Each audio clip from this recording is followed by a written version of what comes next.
Scooty है 2,60,000 इसकी price है, 2,20,000 में ले जाएं। तो हर स्कूटी पे 30, 40, 50,000 अली खान ऑटो कंपनी ने ऑफ लगा दिया। ये वाली सेज की स्कूटी तकरीबन 2,60,000 रुपये की है, 2 लाख रुपए में ले जाओ भाई। ये वाली जो स्कूटी है G7 2,20,000 की, 1,65,000 में ले जाएं भाई। इसके अलावा ये वाली जो स्कूटी है बड़ी ईद का बड़ा डिस्काउंट, इसी तरह 1,29,000 की ये स्कूटी है, 99,000 रुपये में ये भी ले जाएं भाईजान। आए अब आपको नीचे लेके चलते हैं और दिखाते हैं और कौन सी स्कूटीज़ के ऊपर कितना डिस्काउंट आप अवेल कर सकते हैं।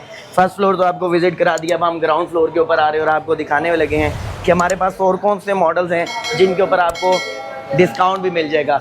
लिमिटेड टाइम ऑफर है, लिमिटेड टाइम डिस्काउंट हमने लगा दिया। अली खान ऑटो कंपनी पे आओ भाई, जट मनी बट पे आज जल्दी जल्दी से आओ, अपनी बड़ी ईद की ऑफर्स के साथ फ़ायदा उठाओ। 5.5 लाख वाली स्कूटी 5,20,000 में, 5.5 वाली है जितनी भी स्कूटीज़ हैं 5,20,000 में सबसे बड़ा डिस्काउंट देने जा रहा है आपका भाई। 12.5 लाख वाली स्कूटी लास्ट वीडियो में हम आपको बता चुके हैं, बड़ी ईद के ऊपर 1 लाख डिस्काउंट के बाद 11.5 लाख रुपए में ले जाएं। जियादिया का वीलेक्स इस टाइम पे 5 लाख रुपए का सेल हो रहा है, आपको मिलेगा 4,44,000 रुपए का। इसके अलावा 2,60,000 वाला मॉडल 2,05,000 में, 2,60,000 वाला मॉडल 2,05,000 में, 2,60,000 वाला मॉडल 2,05,000 में, 3,30,000 वाला मॉडल 2,30,000 रुपये में, 1 लाख का डिस्काउंट। ये 3,60,000 वाला मॉडल है, ये भी आपको 2,30,000 में मिलेगा।